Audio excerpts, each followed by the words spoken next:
Bismillahirrahmanirrahim.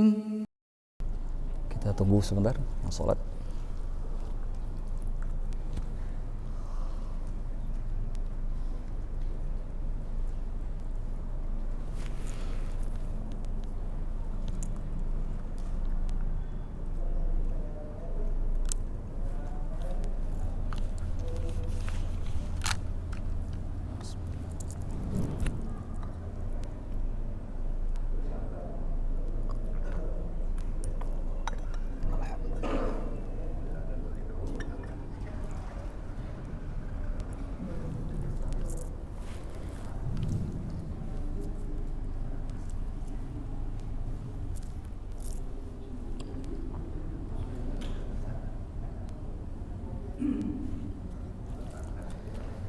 Bismillahirrahmanirrahim. Assalamualaikum warahmatullahi wabarakatuh. Alhamdulillah, wassalatu wassalamu ala rasulillah wa ala alihi wa ashabihi wa man walah. Ashhadu an la ilaha illallah wahdahu la syarika lah wa ashhadu anna Muhammadan abduhu wa rasuluhu la nabiyya ba'dah. Allahumma salli wa sallim wa barik ala Muhammadin wa ala alihi wa ashabihi ajma'in. Rabbi shrah li sadri wa yassir li amri wahlul 'uqdatam min lisani yafqahu qawli, amma ba'd. Hadirin yang dimuliakan oleh Allah Subhanahu wa taala, jamaah salat maghrib. Alhamdulillah, malam ini kita bertemu kembali untuk melanjutkan pelajaran daripada kitab Ihya Ulumuddin karangan Imam Al-Ghazali. Sekedar informasi kepada jamaah sekalian, ini merupakan majelis terakhir kita sebelum Ramadan. Insyaallah mulai minggu depan, karena sudah memasuki bulan Ramadan, jadi tidak mungkin lagi kita belajar setelah maghrib. Jadi insyaallah akan dilanjutkan kembali nanti setelah Ramadan insyaallah. Nanti untuk waktunya akan disampaikan kembali oleh pengurus. Untuk malam ini kita akan selesaikan bagian daripada Fadilatut Ta'lim, kelebihan mengajarkan ilmu dari hadis-hadis Rasulullah SAW. Ada banyak hadis yang dinukilkan oleh Imam Al-Ghazali, hanya saja karena waktu kita lebih kurang 40 menit. Jadi sekarang 42, lebih kurang sekitar 30 menit waktu kita. Jadi tidak banyak yang bisa kita baca, mungkin sekitar 3 atau 4 hadis saja. Lalu insyaallah setelah Ramadan nanti kita akan sambung kembali kelebihan menuntut ilmu dari sisi atharnya para sahabat Rasulullah dan para ulama. Baik, kaum muslimin yang dimuliakan oleh Allah Subhanahu wa taala, coba kita lihat beberapa hadis Rasulullah sallallahu alaihi wasallam. Bismillahirrahmanirrahim. Qala al-musannifu al-imam al-Ghazali wa nafa'ana Allahu bi'ulumihi fid dharain amin. Wa ammal akhbar, adapun khabar-khabar, faqauluhu sallallahu alaihi wasallam, yaitu bersabdanya Rasulullah sallallahu alaihi wasallam, lamma ba'atha Mu'adhan radhiyallahu anhu ila al-Yaman, tatkala beliau mengutus Mu'adh bin Jabal radhiyallahu anhu ke Yaman. Rasulullah bersabda, li an yahdiyallahu bika rajulan wahidan, Allah memberikan hidayah kepada satu orang dengan sebab engkau, khairul laka minad dunya wa ma fiha, itu lebih baik daripada dunia dan apa-apa yang ada di dalamnya. Hadis ini pada naskah yang lain itu kalimatnya bukan khairul laka minad dunya wa ma fiha, tapi di naskah yang lain itu bunyinya khairul laka min humrin na'am, lebih baik daripada onta merah. Jadi jika ada orang yang mendapatkan hidayah Allah dengan sebab kita, walaupun itu satu orang saja, maka itu kata Rasulullah lebih baik daripada onta merah. Hadis ini diriwayatkan dari sahabat Abu Hurairah, diriwayatkan juga dari sahabat Abdullah bin Mas'ud. Hanya saja riwayat Abu Hurairah itu disebutkan oleh Ibnul Jauzi di dalam kitab Al-Ilalul Mutanahiyah, dinukilkan juga oleh Imam Ad-Dailami di dalam Musnad Al-Firdaus. Hadis ini dari jalan periwayatan Musa bin Muhammad Al-Balqawi, yang oleh para ulama hadis disebut sebagai perawi yang pendusta. Jadi hadisnya lemah, sangat lemah. Akan tetapi kata Imam Murtada Az-Zabidi, hadis ini dikuatkan oleh riwayatnya Imam At-Tabrani dari Abdullah bin Mas'ud, yang kata beliau bi isnadin salihin, dengan sanad yang baik.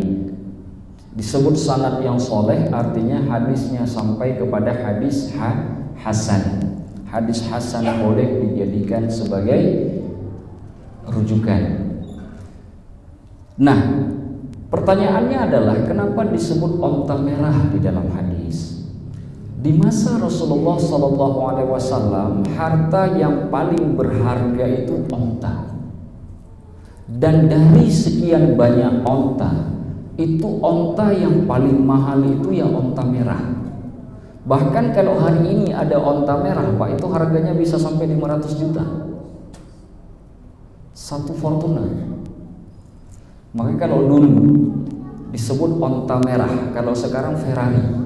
Nah, itu kira-kira bayangannya. Harta yang paling berharga. Rasulullah ingin membayangkan begini, bahwasanya harta sebanyak apapun yang kita dapatkan tidak lebih baik daripada satu orang yang dapat hidayah Allah dengan sebab kita. Artinya wasilah dia dapat hidayah itu karena kita. Dan hadis ini kemudian dikuatkan oleh riwayat yang lain yang diriwayatkan oleh Imam Bukhari, Imam Muslim, Imam An-Nasai, yang meriwayatkan dari sahabat dari jalan Sahal bin Sa'ad, dan pada sekisah pengutusan Ali bin Abi Thalib oleh Rasulullah ke Khaybar. Di akhir hadis Rasulullah bersabda seperti ini kepada Ali bin Abi Thalib, "Fa wallahi, maka demi Allah," kata Rasulullah, "li ayyahdiyallahu bika rajulan wahidan." Allah memberikan hidayah kepada satu orang laki-laki saja dengan sebab engkau wahai Ali, khairul laka min an takuna laka humrun na'am, lebih baik bagimu daripada engkau memiliki onta merah. Hadis ini dengan jelas menyebutkan bahwasanya orang yang memiliki ilmu lalu kemudian mengajarkan ilmu kepada orang lain, meskipun kepada satu orang, kalau orang yang diajarkan tersebut lalu menerima kebaikan yang diajarkan, maka dia sudah mendapatkan kebaikan yang lebih baik dari semua kebaikan yang ada di dunia ini. Makanya orang yang mengajarkan ilmu itu di dalam riwayat yang lain disebutkan didoakan oleh para malaikat Allah, dan juga didoakan oleh seluruh makhluk Allah yang ada di muka bumi, termasuk diantaranya burung-burung di udara, semut-semut yang ada di dalam tanah, bahkan ikan-ikan di laut, semua berselawat kepada orang yang mengajarkan kebaikan kepada orang lain. Maka jangan remehkan orang yang mengajarkan ilmu kepada orang lain, karena orang yang mengajarkan ilmu kepada orang lain, semua makhluk Allah akan berselawat kepada dia.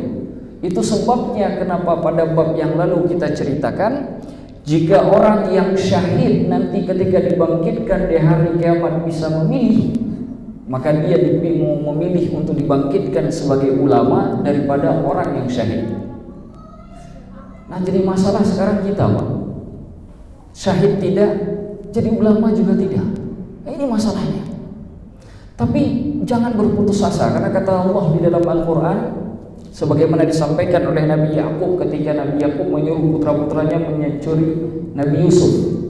Nabi Yusuf ditinggalkan oleh saudara-saudaranya di saat berburu, lalu mereka membohongi Nabi Yakub, mengatakan Nabi Yusuf sudah dimakan binatang buas, sudah meninggal dunia. Mereka bawa pakaiannya Nabi Yusuf yang dilumuri darah binatang oleh mereka, seakan-akan itu darahnya Nabi Yusuf.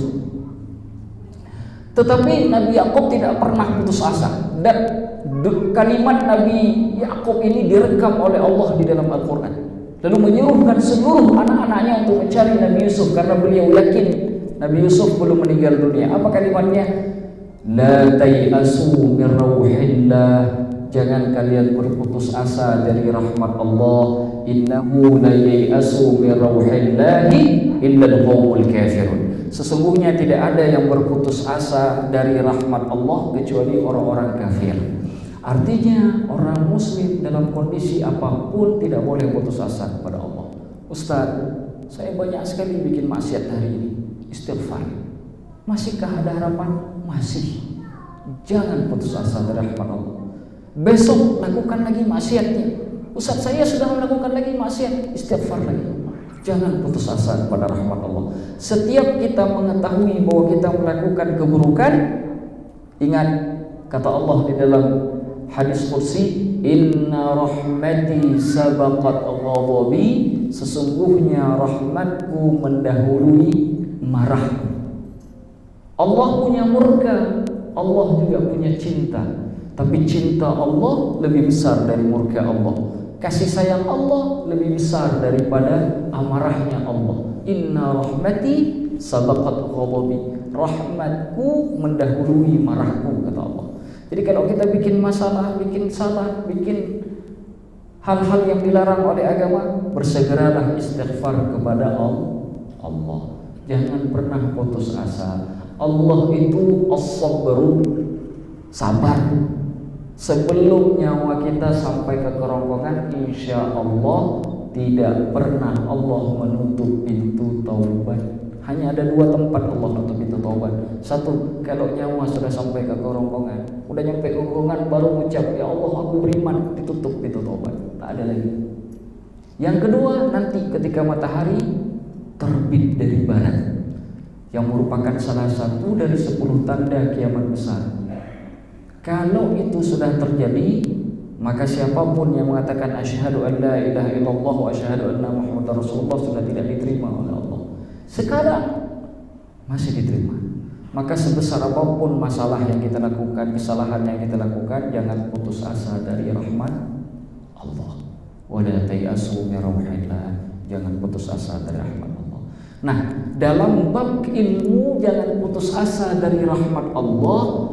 Tetap hadir di majelis ta'lim sambil diniatkan, ya Allah, aku mungkin sudah tidak punya kesempatan jadi orang alim, waktuku tinggal sedikit ya Allah, umurku sudah terlalu lanjut untuk aku menguasai semua ilmu agama ya Allah, tapi aku hadir di majelis ta'lim, ku niatkan ya Allah, semoga engkau ridha, barakahmu turun, nanti ya Allah ada dari keturunanku yang menjadi alim ulama. Kalau tidak anakku ya Rasul ya Allah, ada dari kalangan cucuku. Kalau tidak dari cucuku, ada dari kalangan anak dari cucuku. Begitu cara meniatkan. Sehingga rahmat kita, keputusasaan kita kepada rahmat Allah tidak pernah terjadi.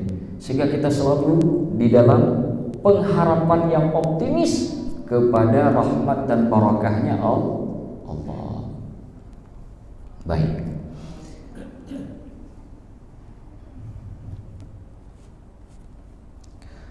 Wa qala sallallahu alaihi wasallam,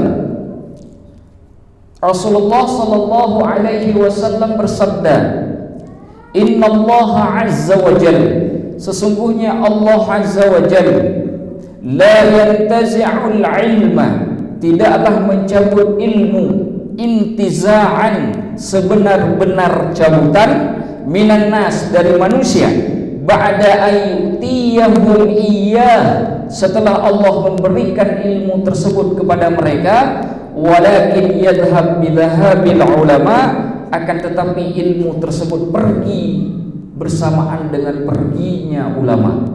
Fakullama dhahaba alimun, dan setiap kali orang alim itu pergi, meninggal, dhahaba bima ma'ahu minal ilm, maka ilmu yang bersamanya pun ikut pergi.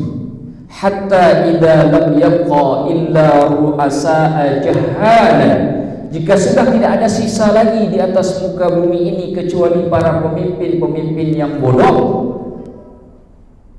In su'ilu, apabila pemimpin-pemimpin bodoh ini ditanya, aftau bi ghairi ilmin, mereka kemudian berfatwa tanpa ilmu, fayudilluna wa yudillun, mereka ini orang-orang yang sesat dan menyesatkan. Itu hadis diriwayatkan oleh 6 para ulama hadis. Di antara 6 para ulama hadis itu Imam Bukhari, Imam Muslim, Imam Ahmad, Ibnu Majah, At-Tirmidzi, An-Nasa'i, itu semua meriwayatkannya, 6 orang. Hadis ini kalau di dalam Sahih Imam Muslim itu kalimatnya begini: innallaha la yaqbidul ilma intiza'an yantazi'uhu minan nas. Allah tidaklah mencabut ilmu dengan sebenar-benarnya dari manusia. Wa yaqbidul ilma biqabdil ulama, lalu mencabut ilmu tersebut dengan cara mencabut para ulama, artinya mewafatkan para ulama. Hatta lam yabqa illa ru'asa'u jahal, sehingga tidak ada yang sisa kecuali para pemimpin-pemimpin yang bodoh. Pemimpin di sini bisa jadi pemimpin urusan dunia, bisa jadi pemimpin urusan keagamaan. Maka jangan heran kalau di setiap kampung ada orang dipilih jadi kiai di kampung tersebut. Fikihnya nggak paham, akidahnya nggak paham, tapi disebut kiai di kampung tersebut. Sudah tersisa ru'asa ujahal, pemimpin yang bodoh. Apa yang terjadi dengan orang-orang ini? Fasu'ilu, lalu orang-orang datang kepada dia menanyakan hukum, menanyakan tentang ini, menanyakan tentang itu. Bagaimana cara sholat, bagaimana masalah ini, bagaimana zakat, bagaimana puasa, semua ditanyakan. Fa'aftau bighairi ilmin, lalu dia memberi fatwa sesuka hatinya tanpa ada ilmu, karena memang ada ilmunya. Sesuka hati dia jawab. Kata Rasulullah di dalam riwayat Imam Muslim, fadallu wa adallu, mereka ini orang-orang yang sesat dan menyesatkan. Kalimat sesat menyesatkan, orang ini bermasalah secara agama, dia akan menggiring dirinya kepada kemaksiatan, di saat yang bersamaan dia akan menggiring semua orang ke kesesatan yang sama. Ini menunjukkan bahwa kedudukan ulama, orang yang memberikan ilmu kepada orang lain, itu sangat istimewa dalam pandangan agama. Jika tidak, pintu kesesatan terbuka. Hanya satu caranya bagaimana kesesatan itu bisa hilang di dalam masyarakat, ketika ulama masih ada di masyarakat tersebut. Ketika mereka hilang, maka musibah terjadi. Maka pada bab yang sebelumnya kita sudah membahas bahwa kematian ulama, seorang yang alim, itu lebih ringan daripada matinya satu kabilah. Kenapa? Karena ketika matinya satu orang yang alim, kabilah ini hidup tapi hakikatnya mati. Mereka hidup tapi hakikatnya mati. Bagaimana mereka hidup tapi hakikatnya mati? Mereka bernafas, mereka berjalan, mereka makan, mereka beribadah, tapi apa yang mereka lakukan tidak satu pun lagi didasarkan kepada ilmu. Kenapa? Karena tidak ada yang memberikan ilmu. Karena yang memberikan ilmu telah meninggal dunia. Ini musibah. Maka jika kita di sini, Pak, di masjid ini ada orang alim meninggal dunia, ini bukan musibah buat satu orang, buat keluarganya orang alim saja, bukan. Semua kita di komplek ini musibah. Semua kita musibah. Dan dalam 2 tahun belakangan ini banyak sekali para ulama meninggal. Saya sering sekali dikirim oleh orang, innalillahi wa inna ilaihi raji'un. Kayak ini meninggal, Tengku ini meninggal, Habib ini meninggal, orang alim ini meninggal, banyak sekali. Banyak sekali sudah meninggal. Pertanyaannya, yang meninggal begitu banyak, yang ganti berapa orang? Itu pertanyaannya. Yang meninggal sekian banyak, yang ganti mereka berapa orang? Kalau yang meninggal 100, yang ganti 50, nggak sebanding. Musibah berarti sudah di depan mata. Harusnya kan normalnya, kalau meninggal 100 dari orang alim, yang ganti juga 100. Kan normalnya begitu, Pak. Yang luar biasa, ulama meninggal 100, yang ganti 200. Itu luar biasa. Tapi kalau yang meninggalnya 100, yang ganti cuma 5 orang, musibah sudah di hadapan mata. Suka nggak suka? Musibah sudah di hadapan mata. Dan ingat, ilmu pasti dicabut oleh Allah. Terakhir yang dicabut oleh Allah, Al-Quran itu sendiri. Al-Quran dicabut dari hati-hati manusia. Dalam satu malam, Al-Quran hilang di atas muka bumi ini. Mushafnya ada, orang tak lagi paham. Baca nggak paham, makna nggak mengerti. Kitab Al-Quran tidak lebih dari sekedar kitab sejarah. Gak ada lagi yang mengerti apa isinya. Saat itu terjadi, Al-Quran sudah diangkat oleh Allah. Jika itu terjadi, maka tak ada lagi muslim di atas muka bumi. Akan diangkat dalam satu malam. Hadis riwayat Muslim, satu malam diangkat oleh Allah. Maka sebelum itu terjadi, Pak, sebelum Allah mematikan para ulama semuanya, sebelum Allah mengangkat Al-Quran, ketika kita masih ada majelis ta'lim, kita masih bisa baca kitab-kitabnya para ulama, maka jangan sia-siakan kesempatan itu. Karena ketika datang masa di mana ilmu diangkat, Al-Quran diangkat, menangis pun tak akan ada lagi jawaban dari Allah. Menangis pun kita tak akan ada lagi jawaban dari Allah. Karena itu kepastian. Allah mengatakan dalam Al-Quran, innallaha la yukhliful mi'ad. Sesungguhnya Allah tidak pernah mengingkari janji. Kalau Allah mengatakan Allah akan angkat ilmu dengan cara mematikan para ulama, akan Allah buktikan. Jika Allah mengatakan Al-Quran akan diangkat dalam satu malam, itu pasti akan terjadi. Bahkan pada akhirnya Ka'bah dihancurkan. Hadis Imam Muslim, Ka'bah itu suatu hari akan dihancurkan, Pak. Tak ada lagi orang naik haji. Ka'bah selesai. Hadis Imam Muslim, yukharribul Ka'bata dzuswaiqatain. Akan datang satu masa di mana Ka'bah dihancurkan oleh orang yang memiliki betis yang kecil. Imam An-Nawawi di dalam kitab Minhaj Syarah Sahih Muslim menyebutkan bahwa yang dimaksud orang yang memiliki betis kecil itu orang-orang semisal orang-orang Sudan. Kalau kita lihat sejarah, orang Sudan ini mirip dengan orang Habasyah. Maka dalam riwayat yang disebutkan dzuswaiqataini minal Habasyah, orang yang berbeti-betis dari orang Habasyah, orang Ethiopia. Dulu Abraha dari Ethiopia menyerang Ka'bah dari Yaman. Allah gagalkan dengan burung ababil. Tadi Imam salat baca di ayat yang pertama. Ayatnya surah Al-Fil tentang kisah Abraha.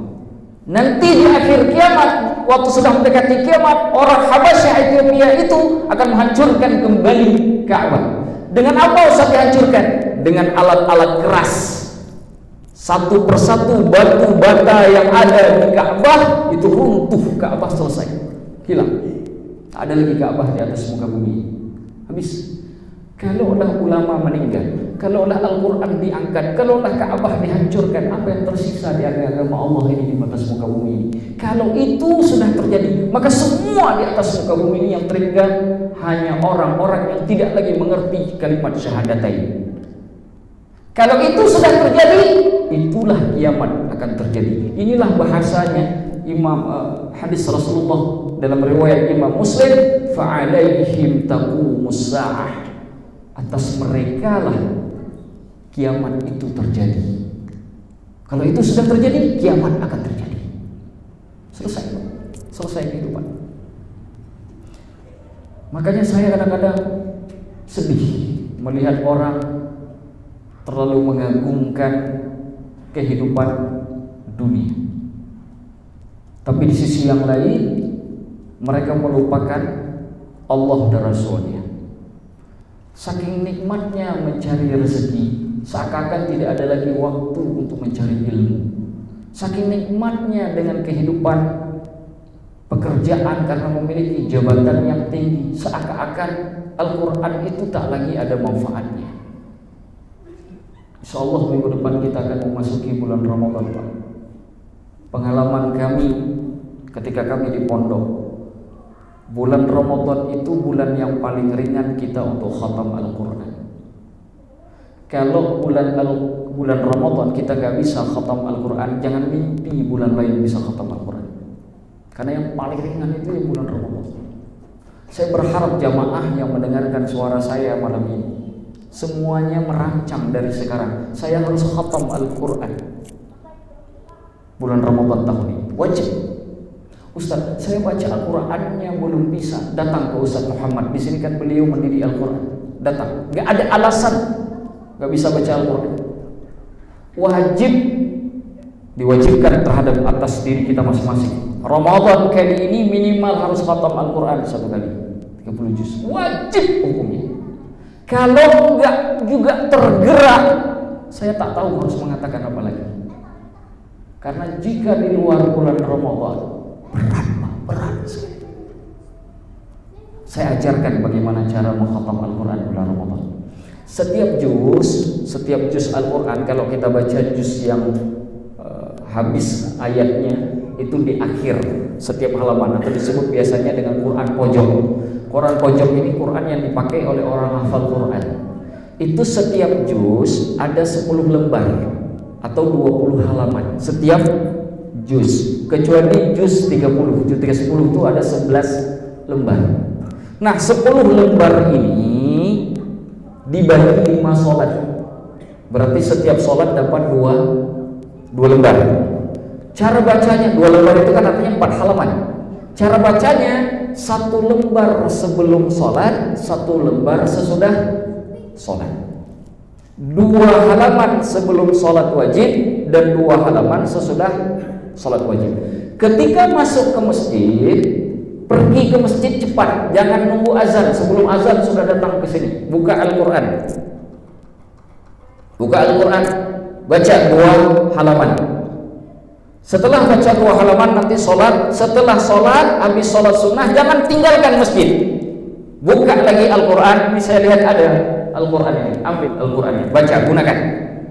Buka Al-Quran, baca lagi 2 halaman setelah sholat. Begitu seterusnya, subuh begitu, zuhur begitu, asar begitu, maghrib begitu, isya juga sama. Terus menerus seperti itu. Berarti 1 hari dapat 1 juz. Kalau puasanya 30 hari, insya Allah selesai itu 30 juz. Kalau puasanya 29, nanti malam 27 atau 10 dicari waktunya 1 hari di 10 Ramadan terakhir itu kan kita ada i'tikaf. Ada i'tikaf, maka sambung bacaannya, perbanyak. Bahkan di sini kita ada i'tikaf. Ada i'tikaf? Nah, gunakan setiap malam i'tikaf itu baca 2-3 juz. Bisa jadi 2 kali khatam Al-Quran. Seperti itu caranya. Kalau Ramadan Ustaz saya sudah tua, justru karena sudah tua harus dapat khatam Al-Quran sebelum malaikat maut datang.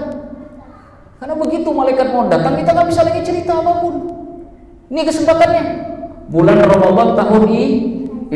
Ustaz kan masih seminggu lagi Ustaz, saya udah mulai sakit. Baca doa, Allahumma barik lana fi Rajab wa Sya'ban wa ballighna Ramadan. Ya Allah, berkati kami di bulan Rajab dan di bulan Sya'ban, dan buatlah kami sampai ke bulan Ramadan. Hadis ini dinukilkan oleh Imam An-Nawawi dalam kitab Al-Adhkar. Baca. Boleh Ustaz dibaca sampai sekarang sebelum masuk Ramadan? Boleh dibaca sampai saat ini. Baca terus menerus, Allahumma barik lana fi Rajab wa Sya'ban wa ballighna Ramadan. Terus menerus baca supaya Allah hadiahkan Ramadan ini kepada kita. Kalaulah kemudian umur kita sudah tidak panjang lagi, minimal Ramadan ini menjadi Ramadan yang paling indah yang pernah ada dalam hidup kita sebagai Ramadan yang terakhir. Kita ingin menutup kehidupan kita dengan Ramadan yang paling indah. Itu caranya. Sebelum semuanya pergi, ilmu pergi, Al-Quran pergi, Ka'bah hilang. Sebelum semuanya pergi, atau bahkan mungkin kita yang pergi. Allahu a'lamu bissawab. Satu hadis lagi insyaallah. 8 menit lagi ya. Baik, satu hadis lagi insyaallah. Wa qala sallallahu alaihi wasallam, ad-dunya mal'unatun. Dunia ini terlaknat. Wa mal'unun ma fiha. Yang di dalamnya juga terlaknat. Illa dzikrullah subhanahu, kecuali berzikir kepada Allah Subhanahu wa taala. Wa ma walah, atau orang-orang yang Allah jadikan sebagai walinya. Au mu'alliman, atau orang yang mendidik orang lain, menjadi pengajar, mengajarkan ilmu. Au muta'alliman, atau orang yang belajar ilmu. Jadi dunia ini hakikatnya terlaknat. Semua yang ada dalam dunia ini juga terlaknat kecuali 3 golongan. Orang yang Allah jadikan sebagai wali, orang yang Allah jadikan sebagai pengajar ilmu, dan yang ketiga orang yang Allah jadikan sebagai pencari ilmu. Hanya 3 ini yang selamat. Hadis ini diriwayatkan dengan berbagai banyak jalan. Ada yang lemah, ada yang hasan, ada juga yang sahih. Di antaranya diriwayatkan oleh Imam At-Tabrani, diriwayatkan oleh Imam At-Tirmidzi dan lain sebagainya. Ada banyak jalan periwayatan. Di dalam kitab Al-Mufhim, kitab Al-Mufhim ini kitab syarah Imam Muslim, ditulis oleh Abul Abbas Al-Qurtubi. Abul Abbas Al-Qurtubi ini guru dari Imam Al-Qurtubi yang mengarang kitab tafsir Al-Qurtubi. Kata beliau, benar hadis ini menyebutkan dunia ini terlaknat. Akan tetapi kata beliau, tidak boleh kita melaknat dunia. Meskipun dunia ini terlaknat, tidak boleh kita melaknat dunia. Berdasarkan hadis Rasulullah dari riwayat Abu Musa Al-Asy'ari, di mana Rasulullah bersabda, la tasubbud dunya, jangan kalian caci maki dunia. Pertanyaannya, kenapa lantas Allah menyebut dunia ini terlaknat? Baca surah Al-Asr. Wal 'asri innal insana lafi khusr. Demi masa, berarti setiap waktu, sesungguhnya manusia ini benar-benar dalam kerugian. Ada berapa golongan? Illal ladzina amanu, kecuali orang-orang yang beriman. Wa 'amilus shalihat, orang-orang yang beramal saleh. Wa tawassaw bil haqqi wa tawassaw bis sabri, dan orang-orang yang saling nasihat menasehati di jalan kebenaran serta nasihat menasihati pada jalan kesabaran. Orang beriman dan beramal soleh, wali Allah bukan? Wali Allah. Yang kedua, nasihat menasihati di jalan kebenaran dan jalan kesabaran. Bagaimana mungkin orang bisa menasihati kalau nggak nuntut ilmu? Dan bagaimana bisa mendasihati orang lain kalau tidak mengajarkan ilmu? Sesuaikah dengan hadis tadi? Sesuai dengan hadis yang baru saja kita bacakan? Artinya apa? Semua yang ada di dalam dunia ini kalau lepas dari 3 kelompok ini celaka. Itu maksudnya. Tetapi ada orang kerja dengan begitu giatnya supaya dia dapat harta yang banyak. Lalu harta itu untuk bangun masjid, harta itu untuk membantu fakir miskin, harta itu untuk membantu orang-orang yang lemah. Dia tidak pernah lalai dengan zakat setiap bulannya. Dia tidak pernah menunda-nunda kewajibannya kepada Allah. Dia berjihad dengan hartanya. Terlaknatkah orang seperti itu? Tidak. Karena dia menjadikan dunia sebagai wasilah agar dia bisa sampai kepada Allah. Makanya di dalam kitab ini nanti kita ketemu, kata Imam Al-Ghazali, dinukilkan oleh Imam Al-Ghazali di sini, ad-dunya mazra'atul akhirah. Dunia itu tempat bercocok tanam untuk akhirat.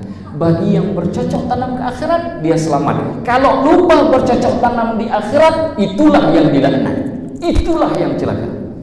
Itulah makna ad-dunya mal'unah. Di dalam ayat surah Al-Qasas, Allah menyebutkan begini, wabtaghi fima ataka Allahu daral akhirah, cari oleh kalian apa yang telah Allah berikan kepada kalian yang berhubungan dengan kehidupan akhirat. Wala tansa nasibaka minad dunya, tapi jangan pernah kau lupakan nasibmu di dunia. Akhirat disuruh cari, Dunia tak boleh dilupakan. Kenapa dunia tak boleh dilupakan? Bagaimana engkau bisa dapat akhirat jika engkau lupakan dunia? Bagaimana caranya? Engkau tak punya harta, bagaimana engkau beli pakaian yang bisa menutupi auratmu? Jika engkau tak bisa menutupi auratmu, bagaimana engkau sholat? Maka akhirat dikejar, dunia tak boleh dilupakan. Para ulama kemudian mengatakan begini, urusan akhirat kalimatnya bersegera. Wasari'u ila maghfiratin min rabbikum. Di ayat yang lain fastabiqul khairat. Bersegeralah kalian, berlomba-lomba. Itu bahasa kalau cari akhirat. Tapi kalau cari dunia, Allah tidak mengatakan suruh bersegera, tidak disuruh berlomba-lomba, tapi disuruh berjalan saja di atas muka bumi. Wamshu fi manakibiha. Jalan saja di atas muka bumi. Yang disuruh bersegera. Kenapa? Karena hasil di bumi ini bisa saja tidak sesuai dengan prediksi. Tapi akhirat pasti sama. Kalau benar pasti dapat rahmat Allah. Kalau salah pasti dapat murka Allah. Pasti. Tapi dunia nggak pasti. Berapa banyak orang cari 100.000 pulang-pulang dapat 10.000? Berapa banyak orang? Berapa banyak orang yang cari 1 juta setiap bulannya ternyata dapatnya cuma 500.000? Berapa banyak? Gak ada yang pasti di dunia. Makanya disuruh jalan santai. Tapi akhirat disuruh kejar. Inilah hakikatnya jika ingin selamat, 3 golongan. Orang beriman dan beramal soleh, dan orang yang saling nasihat menasihati. Dalam bahasa hadis, orang yang menjadi wali Allah, atau orang yang mengajarkan ilmu Allah kepada hamba-hamba Allah, atau yang ketiga orang yang mencari ilmu Allah karena tahu dirinya belum cukup memiliki ilmu. Siapapun yang ada dalam 3 kelompok ini, insya Allah selamat. Terakhir, karena Ramadan akan datang minggu depan, dan ini malam yang terakhir kita belajar Ihya Ulumuddin sebelum Ramadan, kami ingin minta maaf kalau selama kami mengajar ada kesalahan baik yang terucap lewat lidah ataupun mungkin dari tingkah laku kami. Semoga dengan demikian kami pun masuk ke bulan Ramadan dengan cara tidak lagi meninggalkan beban dendam, beban amarah dari semua orang. Bapak-bapak bisa maafkan saya? Insyaallah.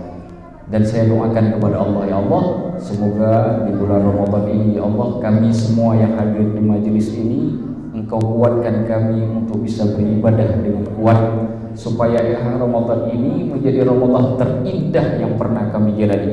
Jika ini Ramadan terakhir, ya Allah, maka jadikanlah kami husnul khotimah dengan Ramadan ini. Kalau ini pun bukan Ramadan terakhir kami, ya Allah, jadikanlah Ramadan ini salah satu yang terbaik dari Ramadan yang pernah kami lewati. Ala hadhihi niyyah wa kulli niyatin shalihah. Al-Fatihah.